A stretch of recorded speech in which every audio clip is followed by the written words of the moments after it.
हाँ तो प्यारे बच्चों नमस्कार। आप सभी लोगों का बहुत बहुत स्वागत है अपने चैनल IR कोचिंग सेंटर में। तो प्यारे बच्चों, जैसा कि आप लोग देख ही रहे हैं, इस वीडियो में हम लोग प्रश्नावली 3.2 के प्रश्न नंबर 2 सॉल्व करेंगे। इसके पहले वाले वीडियो में हम लोग प्रश्न नंबर 1 के जितने भी भाग थे सब सॉल्व कर दिए और इसमें प्रश्न नंबर 2 सॉल्व किया जाए और आगे प्रश्न नंबर 3 में भी देखा जाएगा। जितना सॉल्व हो जाएगा सॉल्व करेंगे इस वीडियो में। फ़िलहाल प्रश्न नंबर 2 सॉल्व करें हम लोग। तो भाई इसमें प्रश्न नंबर 2 देखा जी क्या है। पहले प्रश्न नंबर 2 थोड़ा पढ़ा जाए। प्रश्नावली 3.2 में प्रश्न नंबर 2, 2x + 3y = 11 और 2x - 4y = -24 को हल कीजिए और इसमें m का वह मान ज्ञात कीजिए जिसके लिए y बराबर mx + 3 हो। मतलब कि सबसे पहले तो ये कह रहा है कि ये 2 समीकरण दिया गया है,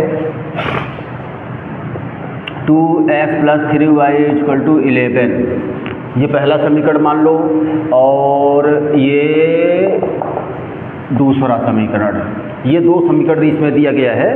कह रहा है कि पहले तो इसे हल कीजिए मतलब कि हम लोग प्रतिस्थापन नियम से हल करेंगे, जैसा कि पीछे से चलता हुआ आ रहा है। उदाहरण हम लोग सॉल्व किए, उसके बाद इसी एक्सरसाइज 3.2 के प्रश्न नंबर 1 में जितने भी भाग थे हम लोग सब प्रतिस्थापन नियम से सॉल्व किए। तो ये भी प्रतिस्थापन नियम से सॉल्व करना है। पहले सॉल्व करके x और y का मान ज्ञात करना है, उसके बाद उसके द्वारा यहाँ से फिर m का मान ज्ञात किया जाएगा। मतलब कि जो x y का मान अभी यहाँ पर ज्ञात होगा उसको हम लोग इसमें पुट करेंगे, तब जाकर m का मान ज्ञात होगा। ठीक है।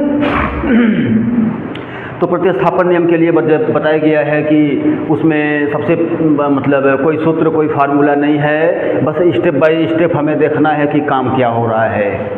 ठीक। तो पहले स्टेप में हम लोग जैसे किसी एक समीकरण को लेंगे और उसमें से एक चर का मान ज्ञात करेंगे। ये पहले स्टेप का काम। तो भाई पहले स्टेप में हम लोग यहाँ से ले रहे हैं समीकरण नंबर 1 ही ले लो। समीकरण 1 से यहाँ से हम लोग लें और उसमें से एक चर का मान ज्ञात कर लें। ठीक। तो 2x + 3y = 11। देखो जी, ये समीकरण नंबर 1 है। अभी यहाँ से हम इसमें से एक चर का मान ज्ञात करेंगे, चाहे x का या y का, आप लोगों की मर्जी। यहाँ से भी हमें एक समीकरण लेना होता है और उसमें से एक चर का मान ज्ञात करना होता है। तो आप लोगों की मर्जी, चाहे समीकरण 1 लें चाहे समीकरण 2 लें। ठीक है ना। फिलहाल हम लोग यहाँ पर समीकरण 1 लिए हैं और यहाँ से x का मान अब हम लोग ज्ञात, मतलब x का चाहे y का, 2 चर है तो दोनों में से किसी भी एक चर का मान ज्ञात कर लेंगे। तो ये पहले स्टेप में काम होगा। पहले स्टेप वाला काम पूरा कर दें। ठीक। उसके बाद तब दूसरे स्टेप में क्या हो रहा है ये हम लोग देखेंगे। और बिल्कुल सेम एक प्रोसेस से ही चल रहा है जैसे इसके पहले सॉल्व किए हम लोग सारा ये इसमें प्रश्न नंबर 1 के सारे भाग। उसके बाद इसके पीछे उदाहरण सॉल्व किए थे हम लोग, उदाहरण 4, उदाहरण 5, उदाहरण 6, उदाहरण 7। तो सब प्रतिस्थापन नियम से ही चला था। उसमें जाएंगे आप लोग पीछे तो वहाँ और अच्छे से विस्तार से पूरा ही बताया गया है। फिलहाल तो यहाँ पर हम एक चर का मान ज्ञात कर लें भाई। तो एक चर का मान मतलब है कि पहले x का ही चलो ज्ञात कर लिया जा रहा है। ठीक है ना। 3y हम पक्षांतर कर दिए, उसके बाद अब 2 को भी पक्षांतर कर दिया जाए और ये बना गया समीकरण नंबर 3। अब दूसरे स्टेप में क्या होता था, तो दूसरे स्टेप में बताएं आप लोग क्या होता था। दूसरे स्टेप में हम लोग समीकरण 3 से जो मान निकलता था वो मान हम लोग अन्य वाले समीकरण में रखते थे। यानी कि जैसे यहाँ पर जो समीकरण जो x का मान निकला है समीकरण 3 से x का मान समीकरण 2 में प्रतिस्थापित करेंगे। 1 में तो कतई नहीं करना है। क्यों? क्योंकि एक समीकरण 1 को ही लेकर हम लोग समीकरण 3 बनाए थे। ठीक है ना।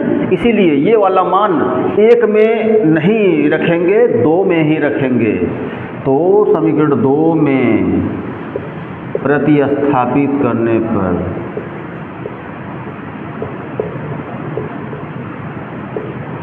चलो जी प्रतिस्थापित करो समीकरण 2।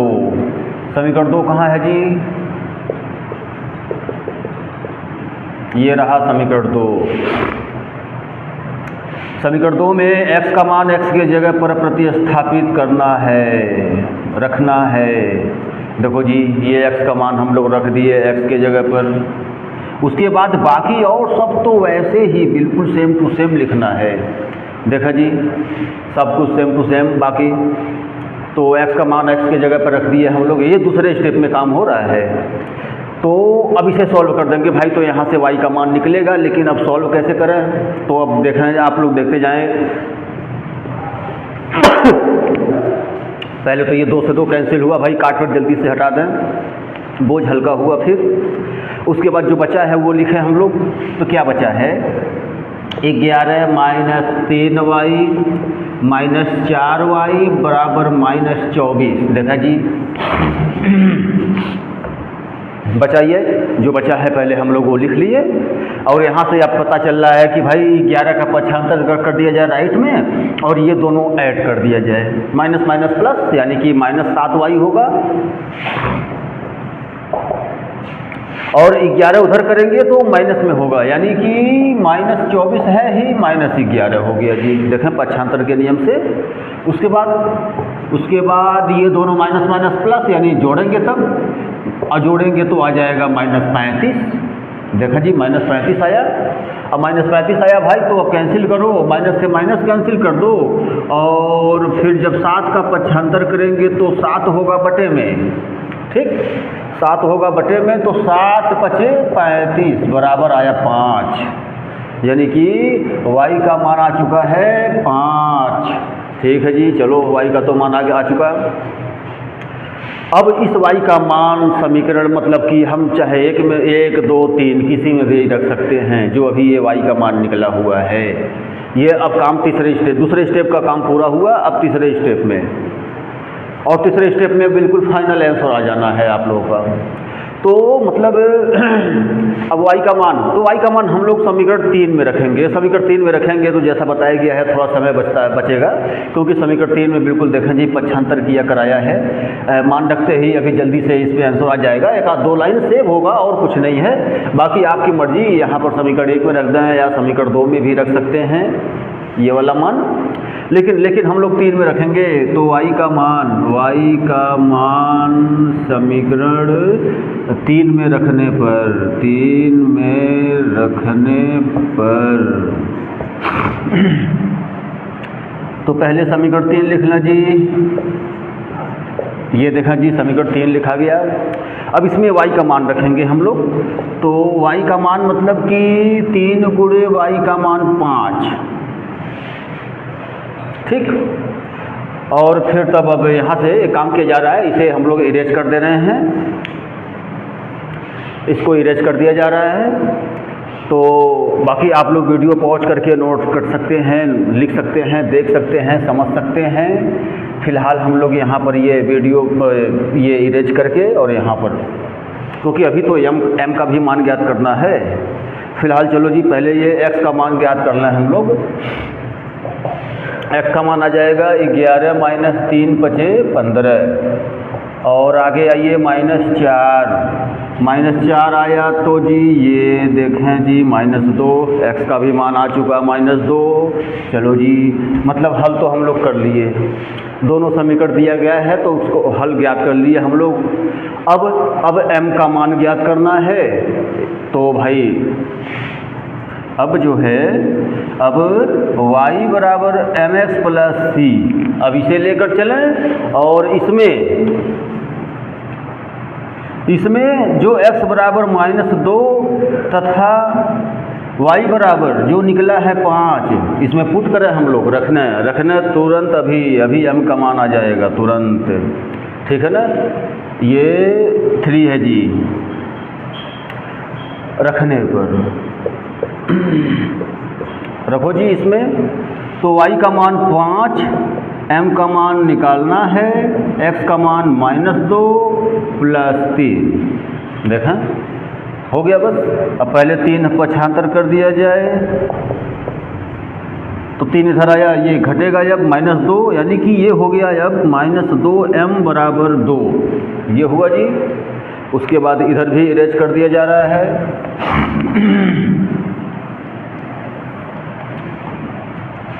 -2 का पक्षांतर कर दो तो हो जाएगा, माइनस में आ गया, देखा जी, बटे में होगा वो, और माइनस तो रहेगा ही, और फिर तब ये कैंसिल हुआ, यानी कि m का मान आ गया -1, और यही आंसर है। बस m का मान ज्ञात कर लिए हम लोग, ठीक है।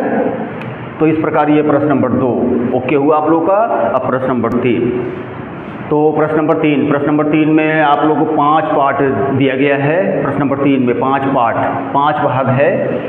तो प्रश्न नंबर 3 में देखा जी क्या कह रहा है।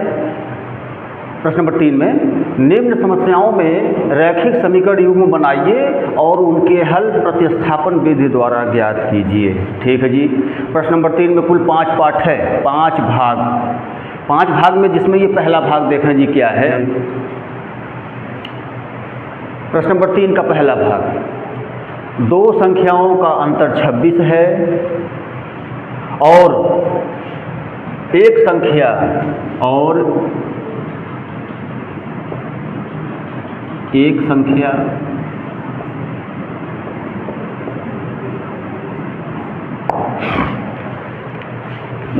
संख्या दूसरी संख्या की 3 गुनी है, तो उन्हें ज्ञात कीजिए। अब देखा जी, वर्ड प्रॉब्लम टाइप क्वेश्चन। सबसे पहले तो इसमें ज़्यादातर तो ये है कि जो पूछा जाता है पहले हम उसी को मान लेते हैं, ठीक है ना। जैसे यहाँ पर 2 संख्याएं दी गई हैं, 2 संख्याओं के बारे में बता रहा है क्वेश्चन में, तो हम उन 2 संख्याओं को पहले मानेंगे। माना पहली संख्या x तथा दूसरी संख्या y। उसके बाद प्रश्न के अनुसार चलेंगे कि प्रश्न में क्या क्या बता रहा है, उसी के अनुसार फिर समीकरण 1 और समीकरण 2 बनाएंगे। ये काम देखो हर प्रश्नों में होता है, जितने भी वर्ड प्रॉब्लम टाइप क्वेश्चन होते हैं, ठीक।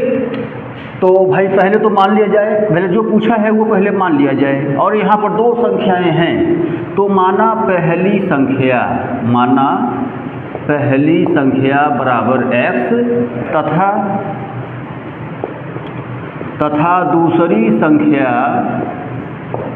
बराबर y। देखा जी, ये हम लोग मान लिए, जो पूछा पहले हम लोग मान लिए।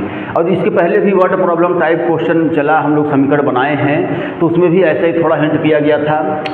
और बाकी जितने भी ये इस टाइप के क्वेश्चन हैं वो सब देखिए, आप लोग ध्यान से सुनना है, देखना है, समझना है, और बिल्कुल उसके बाद फिर तब बताइएगा कि ये फाइनल हुआ या नहीं हुआ, समीकरण बन रहा है कि नहीं बन रहा है समीकरण, मतलब ये।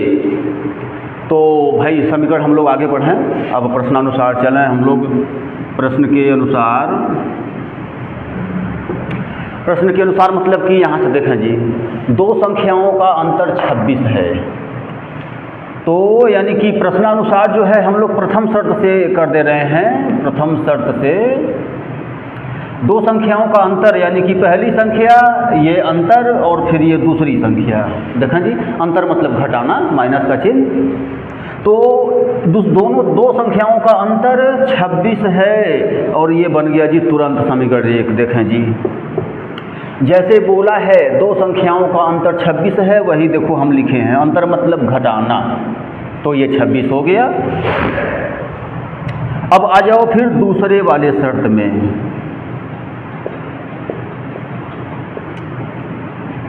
भाई पहले शर्त से समीकरण 1 बन चुका है, अब दूसरे वाले शर्त में, तो दूसरे वाले शर्त में यहाँ पर आ जाएं जी, ये हम लोग मान लें यहाँ से दूसरा शर्त, एक संख्या दूसरी संख्या की 3 गुनी है, ये दूसरे शर्त में हम लोग ले रहे हैं। एक संख्या मतलब कि पहली संख्या बराबर है दूसरी संख्या की 3 गुनी। देखें, एक संख्या दूसरी संख्या की 3 गुनी है, वो हम लोग बराबर कर दिए बस। और ये जैसे ये मान लो समीकरण नंबर 2 मान लो, यहाँ पर यहीं पर छोड़ दो, ठीक है ना। देखें जी, समीकरण नंबर 2 बनाइए, बस हो गया ख़त्म। ये जो है ये समस्याएं जो भी दी गई थी हम उनको पढ़ कर समीकरण बना दिए। ये समीकरण कैसे बना है इसका भी ध्यान रखना है आप लोगों को, ठीक। ये समीकरण बन गया। अब इसे प्रतिस्थापन नियम से सॉल्व करना है, तो भाई प्रतिस्थापन नियम तो अब आ ही रहा है। मतलब कोई एक समीकरण लेंगे, उसमें से एक चर का मान दूसरे वाले समीकरण में हम प्रतिस्थापित करेंगे, ये काम। तो समीकरण तो बनी गया है, अब प्रतिस्थापन नियम से भाई सॉल्व करें। तो प्रतिस्थापन नियम से मतलब कि यहाँ नीचे ही देख लो, चलो समीकरण 2 से x का मान समीकरण 1 में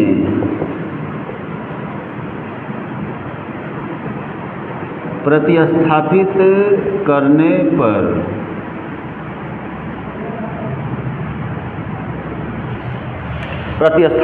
पर यहाँ पर साइड में ही यही काम कर दे रहे हैं हम लोग, कोई दिक्कत नहीं है, कोई बात नहीं। चलो जी, और यहाँ पर जैसे एक चर का मान निकला पड़ा है, इसीलिए डायरेक्ट हम लोग यहाँ पर जो है मान प्रतिस्थापित कर रहे हैं समीकरण 1 में।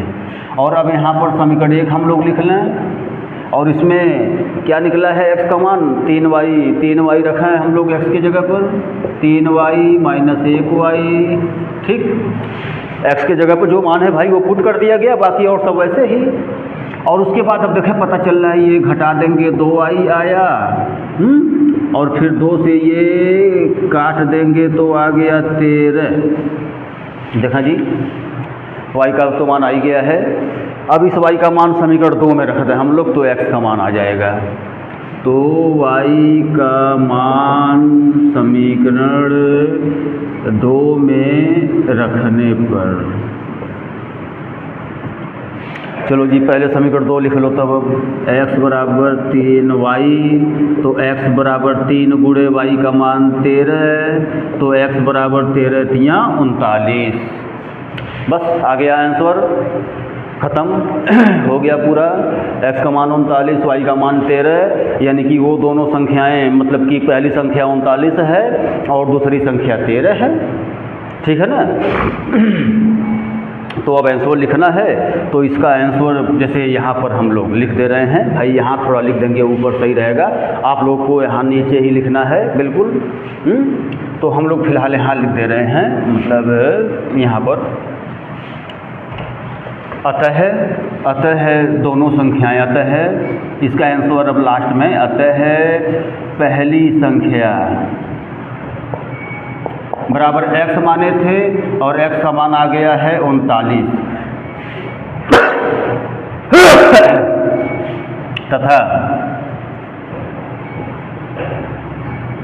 तथा दूसरी संख्या y माना गया था, y का मान 13 आया है, और ये आप लोग का हुआ आंसर।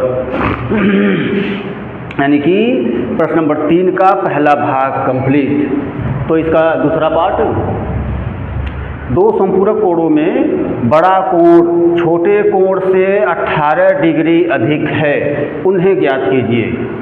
अब लो जी, अब ये कोण से पर आधारित क्वेश्चन, कोण पर आधारित, ठीक। इसके पहले संख्याओं पर आधारित क्वेश्चन था, ये कोण पर आधारित क्वेश्चन है। ऐसे ही भिन्न भिन्न प्रकार से किसी भी क्षेत्र से क्वेश्चन हो सकता है, ये वर्ड प्रॉब्लम टाइप क्वेश्चन किसी भी क्षेत्र से हो सकता है। समस्याएं कुछ भी हो सकती है, देख लो।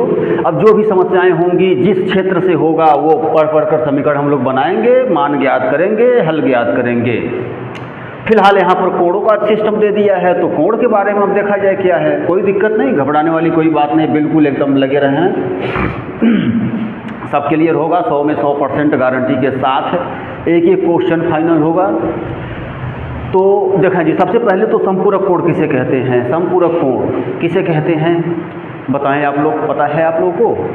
समपूरक कोण, तो समपूरक कोण जब दो कोणों का योगफल 180 अंश हो जाए तब वे दोनों कोण समपूरक कोण कहलाते हैं। समपूरक कोण की परिभाषा तो याद हो गया होगा आप लोगों को, जब दो कोणों का योगफल 180 डिग्री हो जाए तब वे दोनों कोण समपूरक कोण कहलाते हैं। ऐसे ही एक कोटिपूरक कोण भी होता है, जब दो कोणों का योगफल 90 डिग्री हो जाए तब वे दोनों कोण कोटिपूरक कोण कहलाते हैं। तो फिलहाल कोटिपूरक नहीं, यहाँ पर समपूरक के बारे में बता रहा है। तो समपूरक मतलब कि जब दो कोणों का योगफल 180 अंश हो जाए तब वे दोनों कोण समपूरक कोण कहलाते हैं। और उसमें एक बड़ा कोण है, एक छोटा कोण है, ये सवाल में बता दिया है। और वही हमें क्या करना है कि वो बड़ा कोण और छोटा कोण क्या क्या है। तो भाई जो पूछा है पहले उसे हम लोग मान लें। माना पहला बड़ा कोण, माना पहला बड़ा कोण बराबर x डिग्री, ठीक। तथा दूसरा छोटा कोण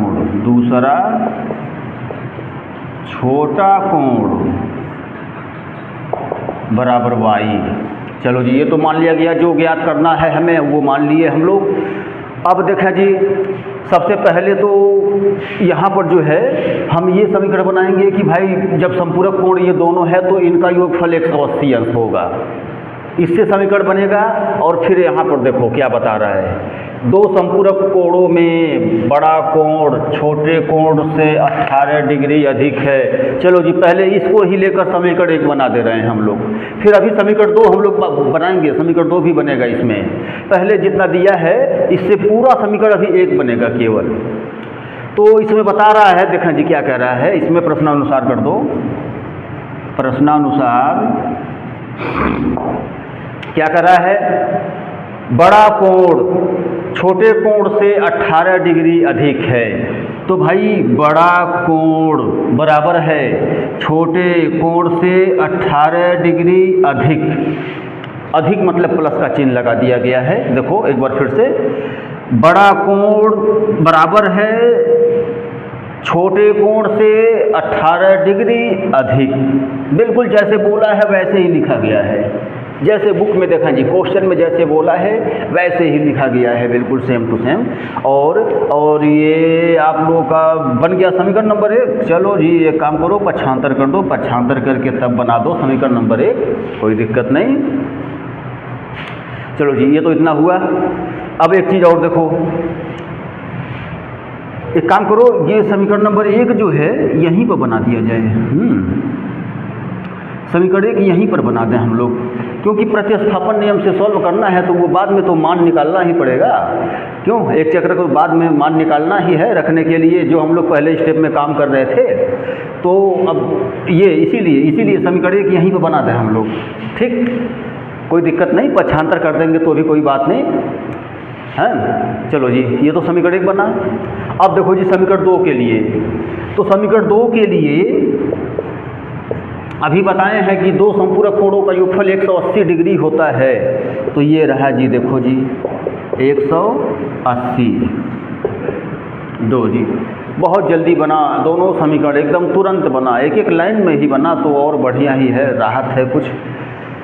तो भाई समीकरण तो बन गया है, अब इसे प्रतिस्थापन नियम से सॉल्व करें। तो अब हमें मतलब प्रतिस्थापन नियम से वही पहले स्टेप वाला काम करना है कि कोई एक समीकरण लें और उसमें से एक चर का मान ज्ञात करें। लेकिन यहाँ पर पहले स्टेप वाला काम हुआ पड़ा है। देख लें जी, समीकरण 1 पहले स्टेप वाला काम हुआ पड़ा है पहले से ही, यानी कि अब पहले स्टेप वाला काम हमको यहाँ करना नहीं है। अब डायरेक्ट दूसरे स्टेप वाला काम करेंगे हम। देख लें जी, तो डायरेक्ट दूसरे स्टेप वाला काम, तो अब जो है समीकरण 1 से x का मान समीकरण 2 में प्रतिस्थापित करने पर, x का मान समीकरण 2 में प्रतिस्थापित करने पर,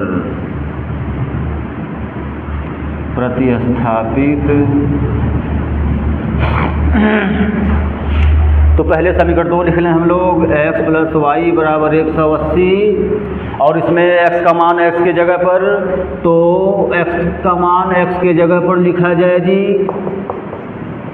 देखा जी, ये हो गया x का मान x के जगह पर, ठीक। अब इसी को सॉल्व करेंगे भाई। एक काम किया जाए, ऊपर से इरेज कर दिया जाए, या एक काम करो थोड़ा सा, चलो इधर साइड में हो जाए, कोई दिक्कत नहीं है। यहाँ पर हम लोग लिख दे रहे हैं, यहाँ से जो है y जोड़ दें, 18 का पक्षांतर कर दें राइट में, तो y जोड़ेंगे हो गया 2y, और 18 का पक्षांतर करेंगे तो देखा जी 18 गया उधर माइनस में हुआ, और ये घटा देंगे तो 2 162 आया, घटा देंगे जी, बिल्कुल ठीक ठाक आ रहा है सब कुछ। और एक काम करो, तब ये 2 से अब कैंसिल भी करो, 2 8 16, 2 1 9 2, यानी कि y का मान आ गया 81। चलो जी, y का मान 81, एक आंसर तो आ ही गया है। अभी ये y का मान किस में रख दें हम लोग, समीकरण 1 में रख दें y का मान। देखो जी, तो अभी x वाला भी मान आ जाएगा, तो अब तो इरेज कर दिया जा रहा है इधर, और y का मान समीकरण 1 में रखने पर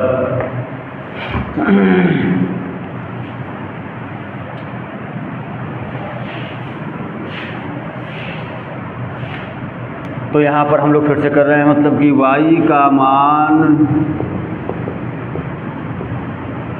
समीकरण 1 में रखने पर, और समीकरण 1 क्या था भाई, तो समीकरण 1 था ये जी, ये देखा जी, ये समीकरण 1 था। अब इसमें हम लोग y का मान रखेंगे, यानी कि y का मान क्या आ गया है जी, 81 आया है, और 8 1 9 और 8 1 9, यानी कि 99 आ गया जी। ठीक, बस हो गया, ख़त्म, आ गया हम लोग का आंसर, आ गया, सॉल्व हो गया। अतः आंसर कर दिया जाए। अतः जो है बड़ा कोण, अतः बड़ा कोण हम लोग x माने थे, x का मान 99 डिग्री, तथा छोटा कोण y माना गया था, y का मान 81 डिग्री। आंसर दोनों कोण ज्ञात होगी जी, ज्ञात कर लिए हम लोग दोनों कोण। देखा जी, एक छोटा भी है, एक बड़ा कोण भी है, और दोनों जोड़ देंगे तो 180 भी आ जाएगा, यानी दोनों समपूरक कोण है। भाई बात सही है, यानी कि आप लोग का ये प्रश्न नंबर 3 का दूसरा भाग कंप्लीट हुआ। ठीक।